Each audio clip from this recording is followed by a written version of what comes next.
Bismillahirrahmanirrahim. Assalamualaikum warahmatullahi wabarakatuh. Alhamdulillahirrabbilalamin. Wabihi nasta'in ala umuri dunya waddin.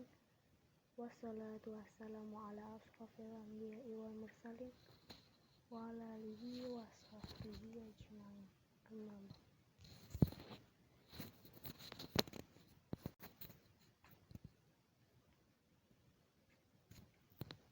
Baiklah, saya di sini akan mempresentasikan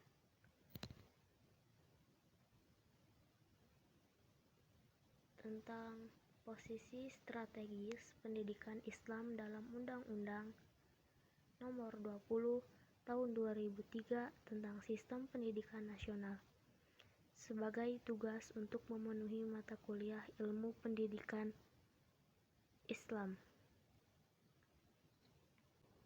Oke, langsung aja latar belakang. Salah satu perubahan mendasar dari reformasi pendidikan dalam era reformasi adalah lahirnya Undang-Undang Nomor 22 Tahun 1999 tentang otonomi daerah, serta Undang-Undang Nomor 20 Tahun 2003 tentang Sisdiknas. Kedua undang-undang tersebut membawa perspektif baru yang amat revolusioner dalam konteks perbaikan sektor pendidikan yang mendorong pendidikan sebagai urusan publik dan urusan masyarakat secara umum dengan mengurangi otoritas pemerintah baik pada kebijakan kurikulum, manajemen, maupun berbagai kebijakan pengembangan institusi pendidikan itu sendiri. Arah reformasi pendidikan nasional di awal abad ke-21 adalah demokratisasi dalam pengembangan dan pengelolaan pendidikan didukung oleh komunitasnya sebagai kontributor dalam penyelenggaraan pendidikan tersebut. Slide selanjutnya itu definisi pendidikan.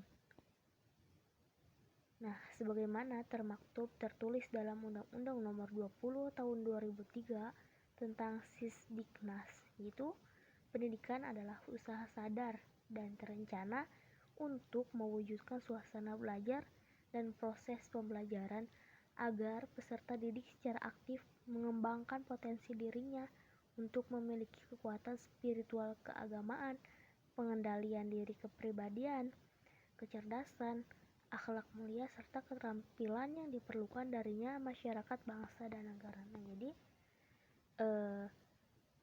pendidikan di sini itu sadar dan terencana mewujudkan suasana belajar agar peserta didik itu mampu mengembangkan potensi dirinya.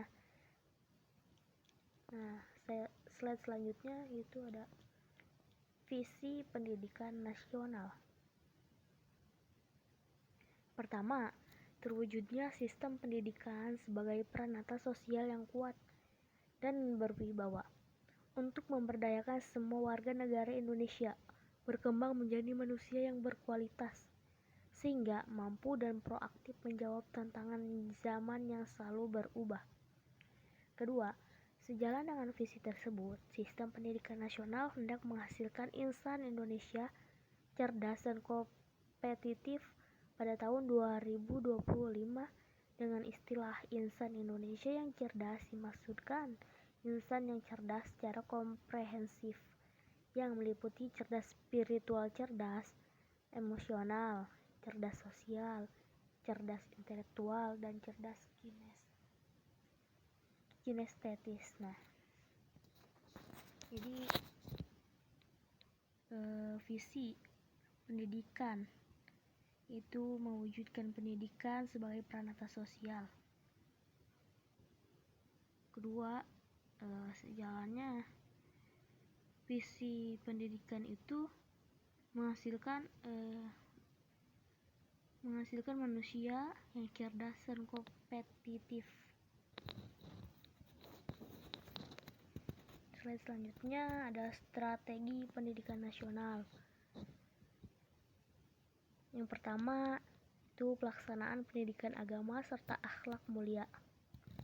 Kedua, pengembangan dan pelaksanaan kurikulum berbasis kompetensi. 3. Proses pembelajaran yang mendidik dan dialogis. Keempat, evaluasi, akreditasi, dan sertifikat pendidikan yang memberdayakan. Kelima, peningkatan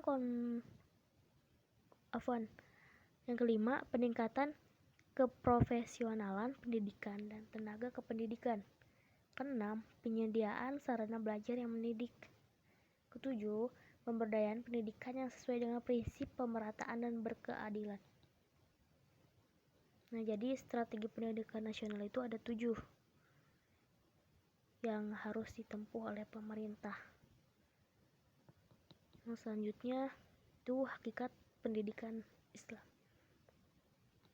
Secara bahasa, pendidikan Islam berasal dari 2 suku kata, yaitu pendidikan dan Islam.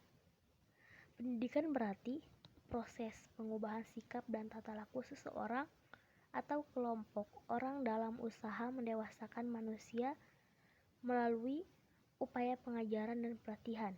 Nah, sementara Islam berarti agama yang diajarkan oleh Nabi Muhammad SAW berpedoman pada kitab suci Al-Quran yang diturunkan ke dunia melalui wahyu Allah. Dengan demikian, secara bahasa, jadi pendidikan Islam itu upaya-upaya yang dilakukan oleh manusia dalam kehidupan untuk mengubah sikap, tata laku seorang atau kelompok lewat pengajaran atau latihan agar dalam kehidupannya itu sesuai dengan ajaran agama Islam yang dibawa oleh Nabi Muhammad SAW. Selanjutnya ada pengertian pendidikan Islam. Menurut istilah Ahmad D. Marimba mengemukakan bahwa pendidikan Islam itu adalah bimbingan jasmani dan rohani berdasarkan hukum-hukum agama Islam menuju terbentuknya kepribadian utama menurut ukuran-ukuran Islam. Nah, berdasarkan pendapat Ahmad Marimba tersebut, itu dapat kita pahami bahwa pendidikan itu adalah kegiatan yang dilakukan dalam kehidupan agar menuntun umat manusia dalam kehidupan agar sesuai dengan aturan-aturan dalam ajaran Islam. Sedangkan menurut Zakiyah Derajat mengemukakan bahwa pendidikan itu upaya perubahan sikap dan tingkah laku seseorang sesuai dengan nilai-nilai Islam atau pembentukan kepribadian Muslim.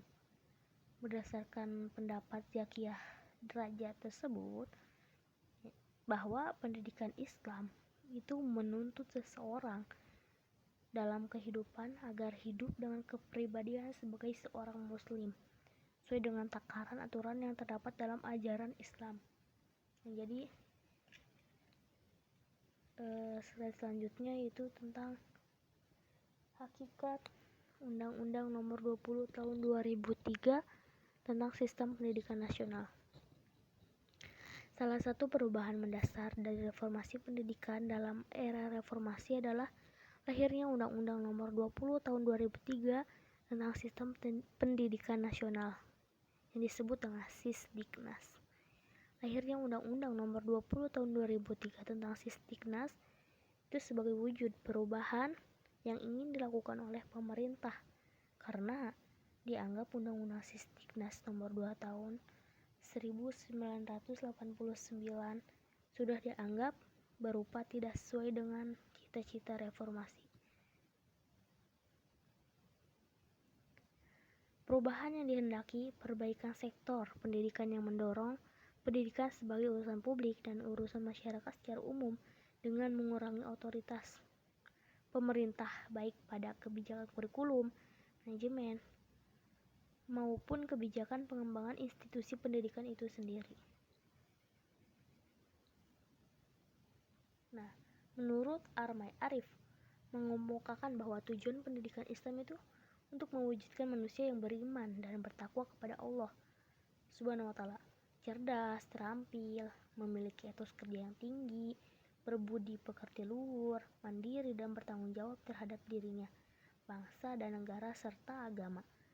Proses ini berlangsung sepanjang sejarah kehidupan manusia. Sedangkan menurut Abdul Majid dan Andayani mengemukakan tujuan pendidikan Islam itu menyiapkan peserta didik untuk mengenal, memahami, menghayati, hingga mengimani ajaran agama Islam dibarengi dengan tuntunan untuk menghormati penganut agama lain dalam hubungan kerukunan antar umat beragama hingga terwujud kesatuan dan persatuan bangsa. Oke, mungkin cukup sekian. Kurang lebihnya mohon maaf. Wassalamualaikum warahmatullahi wabarakatuh.